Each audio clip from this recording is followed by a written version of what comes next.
Ahsoka, Balance of Truth, Book 1, Chapter 21. Her mind staggered in an exhaustive loop of paths to follow, and Ahsoka could not eliminate returning to the core of her issues.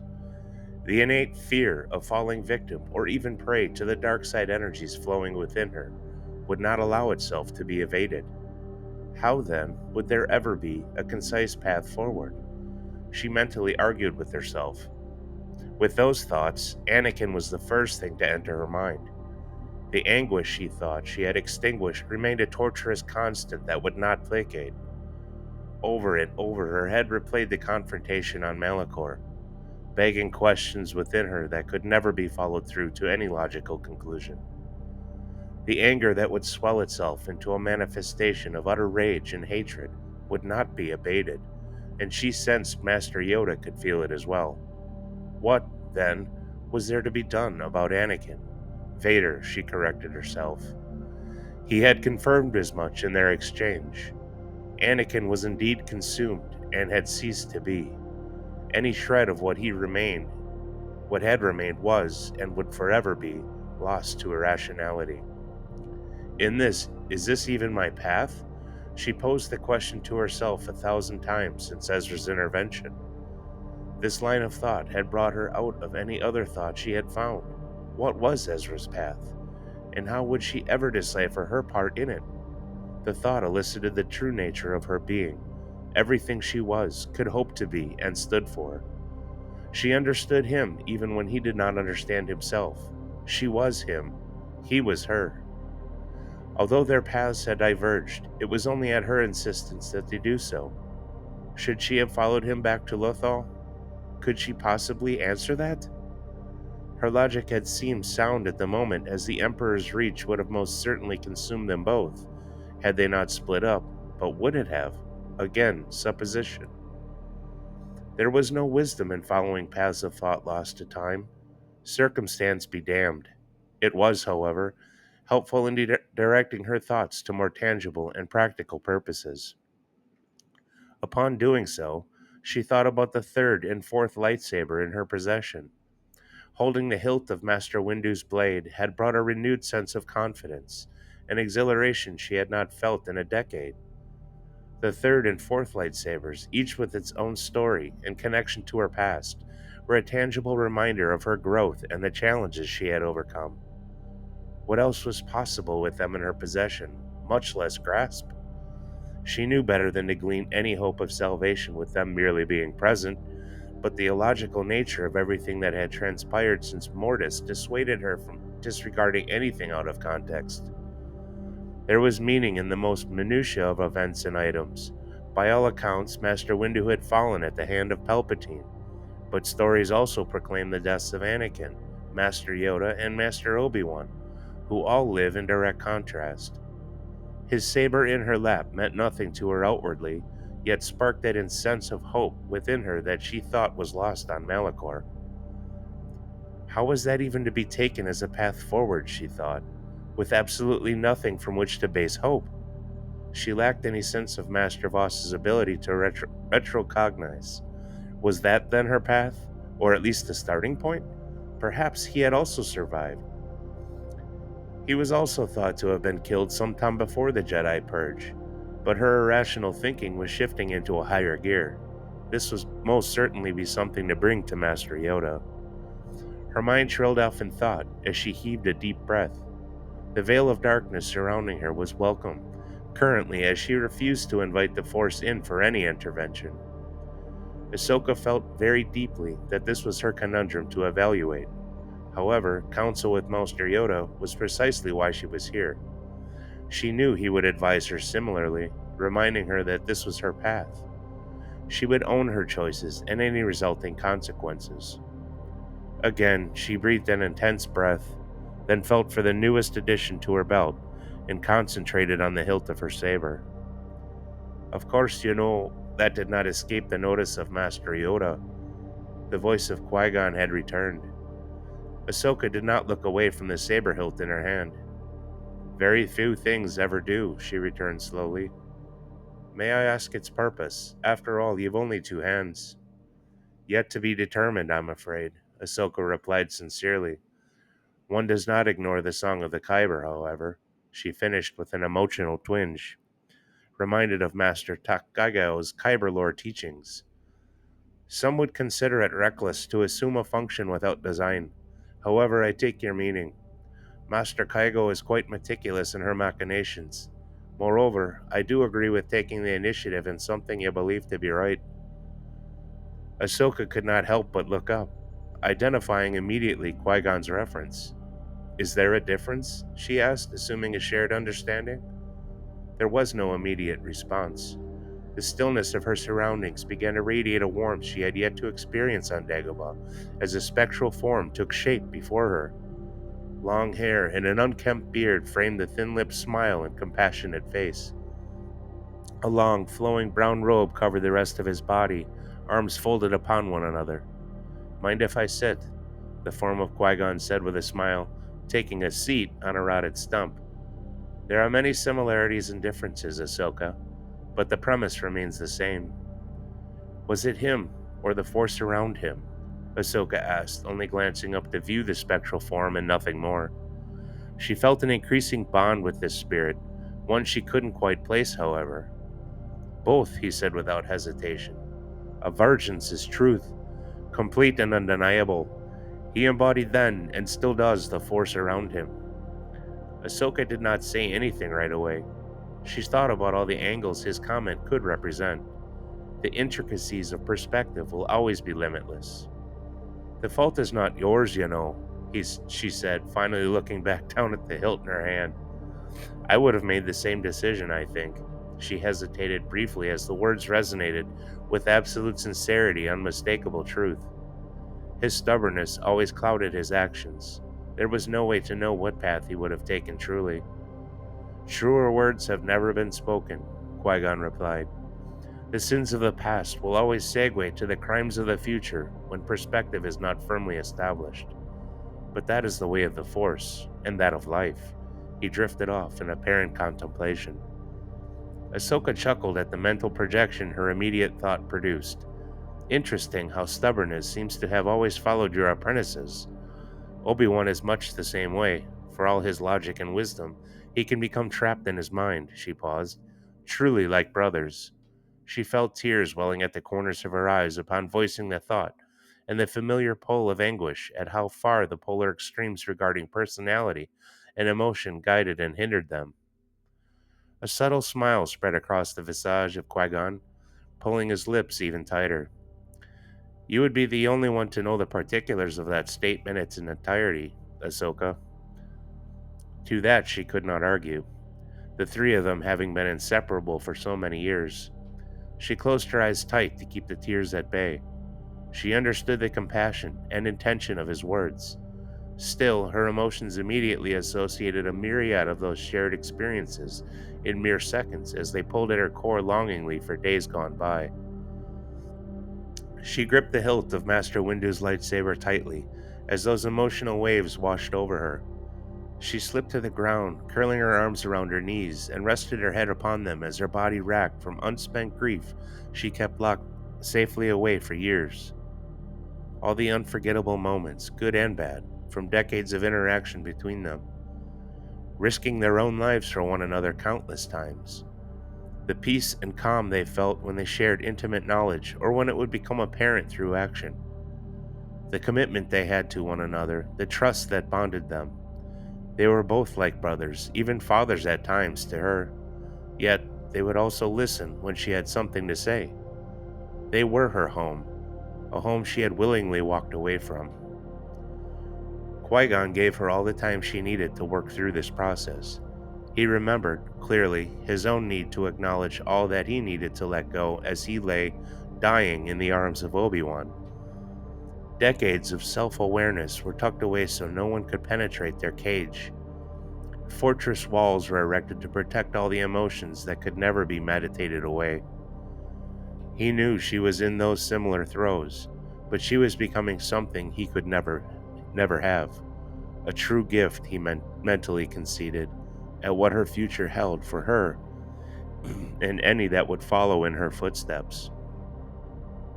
Ahsoka blew out a breath as she raised her head from the cocoon she had made of herself. She closed her eyes slowly and drew a deep breath as she flattened her knees and crossed them before her. Again, she exhaled in a long and deliberate breath as she opened her eyes just as slowly. Ahsoka, why are you here? He asked in a whisper. Direction, Master, came her immediate reply. I came with other intentions initially, but my path forward eludes me. So then, the mysteries of the Force are at your command. She looked at him, puzzled momentarily, but then understood the question that sounded more like a statement. I was afraid, but have found clarity. So then, Ahsoka Tano, what is the Force? Again, in a whisper. She looked directly into his eyes. The intangible manifestation of the will of all life, she said without hesitation. The look of profound surprise spread across his face. I have never heard it described as such, but I have yet to hear a better definition. Malachor has had its effect, but the fears Master Yoda had directing you there seem to have been unfounded. That isn't entirely true, Master, she interjected. He knew the past would come to find me there, and I had a decision to make. What happened after that, no one could have foreseen. Qui-Gon could not help but chuckle. Never underestimate Master Yoda's foresight, Ahsoka. What he saw was the path you sought after in its entirety. The only thing left for you here is to acknowledge that. Ezra, she said quickly. Yes, Ahsoka, I have no doubt that your path will lead you in myriad directions, but he is the reason you are here, and his path is yet to be determined. Ahsoka recoiled in the last part of his statement, immediately drawing a comparison to Anakin, but then relaxed somewhat as the nature of her revelation sank in for full effect. Ahsoka, Anakin was drawn in by the power of love. It is still what drives him. This is the lesson that young Bridger has already learned, which was, and still is in some cases, the heart of the matter. It is emotion that gives everything power. You act and react based not on instinct but feeling. Include that in your knowledge of the Force, and you will be greater than a Jedi ever could be. Embrace emotion in its entirety, not just aspects. Balance anger with patience, grief with delight, hatred with adoration. Balance them all, never replace them. This is the balance I've come to understand, not between dark and light, because they, in truth, do not exist. There is only the Force. And what we do with it, she finished for him. Smiling, she knew his words were confirmed, as she had lived by them for several years, identifying the hubris and disassociating the harmful elements of emotion would, and did, cut the Jedi off from the very thing from which they believed they drew their power, never once acknowledging the effectiveness of embracing that emotion instead of rejecting it for fear of attachment to it. How many lives would not have been lost by a straightforward change in thinking? How much pain could have been evaded by simply feeling pain? She feared the line of thought, taking her to mental venues she had no time at present to contemplate, and began working out some of the details from her more recent events. Master, I would not expect you to have all these answers, but may I lay out my concerns? Ahsoka asked after much contemplation. A splash some distance removed from them punctuated the trilling of insects and amphibians alike. Of course you can, but may I advise the Council of Master Yoda to be included, more heads and all, he finished with a smile. She understood the wisdom in that, yet did not move to get up.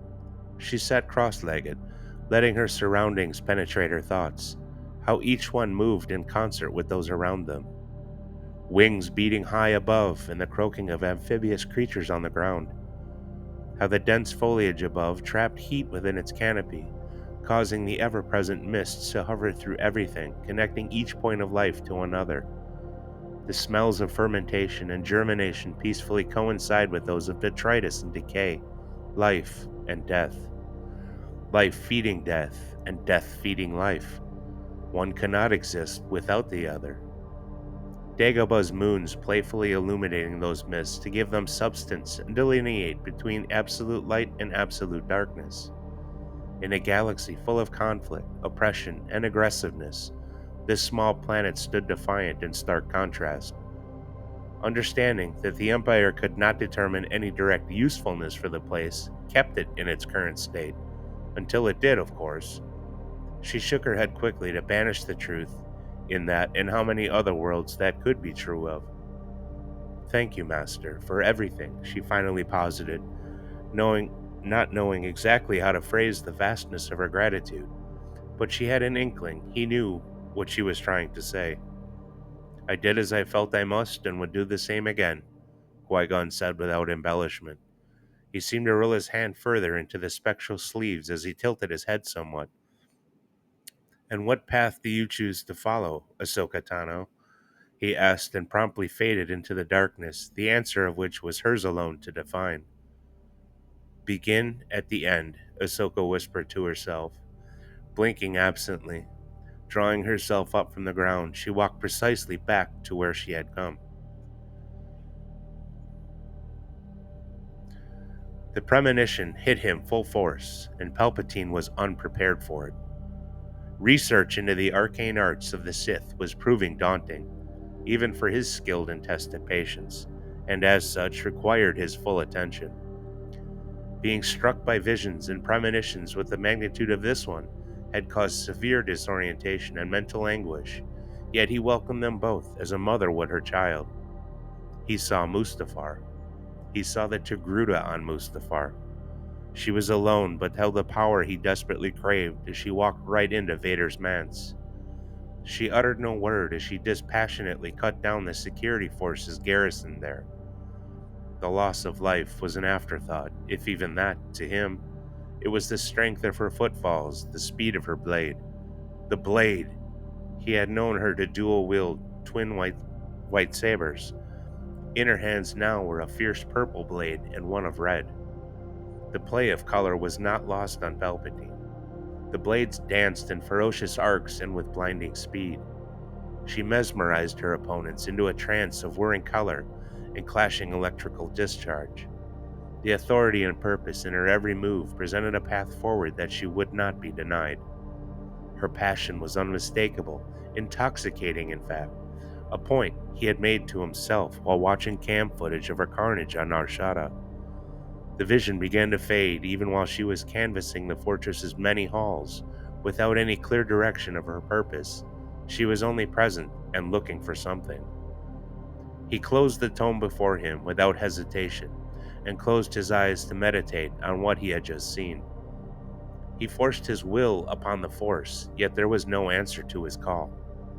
He put all his power into his will and was rejected in receiving anything in return. Panting slightly from the effort, he glanced over at the droid, 114D, ever in his presence within the temple, and was greeted only with the vacant stare of two red photoreceptors glaring back at him. Agitated, if anything, he decided on another approach and forced a recall of his vision. Noting again the ferocity in her demeanor, his attention was brought yet again to the red saber she was wielding. It had caught his attention initially, but he needed to catch up in the flurry of motion and lost his focus. Now, however, he could view it and paused to reflect. The blade was indeed red, yet it lacked vibrancy. It was not the blood crimson he had come to cherish, but something almost sickly in nature, as if the blade itself were an infection. A deep red, the color of unoxygenated blood, but something more. Thin lines of black arcs passed through the blade from hilt to tip, spreading out as they moved along its length like corporeal veins. There was no resonating glow to mirror that of the purple saber in her opposing hand. There was simply death. Each stroke of its lethal edges stoked the black lightning within, as if it were feeding off the death it was dealing. Each time she used that blade, Palpatine could see the muscles on her arms swell and tighten. He could pause his memory of this vision through his own will and dissect what he had seen. Each kill strengthened Togruta and the effectiveness of the nightmarish blade she was cutting her foes down with. They were in symbiosis. He reveled in the vision, wondering yet again if she was claimable. He would need to deal with the elusive conclusion of that thought, find a way to own her. Quickly, he thought of Vader, but bypassed it, dismissing it outright. He is already occupied with thoughts of his former apprentice. Involving him would only complicate the order of things. That only spurred further mental debate on how to proceed, since the vision was that of Mustafar. Why there, Ahsoka Tano? What could you possibly hope to gain? His thoughts came more quickly than the answers to the question they posed, and he ceased the process lest they consume him entirely. Droid, find out all you can about Ahsoka Tano. Leave no stone unturned and report to me.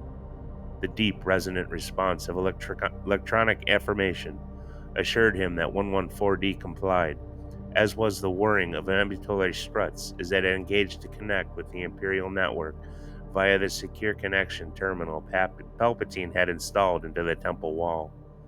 He opened the tome before him again, the treatise of spectral resonance, and continued from where he had left off, assured he would locate a second entrance point.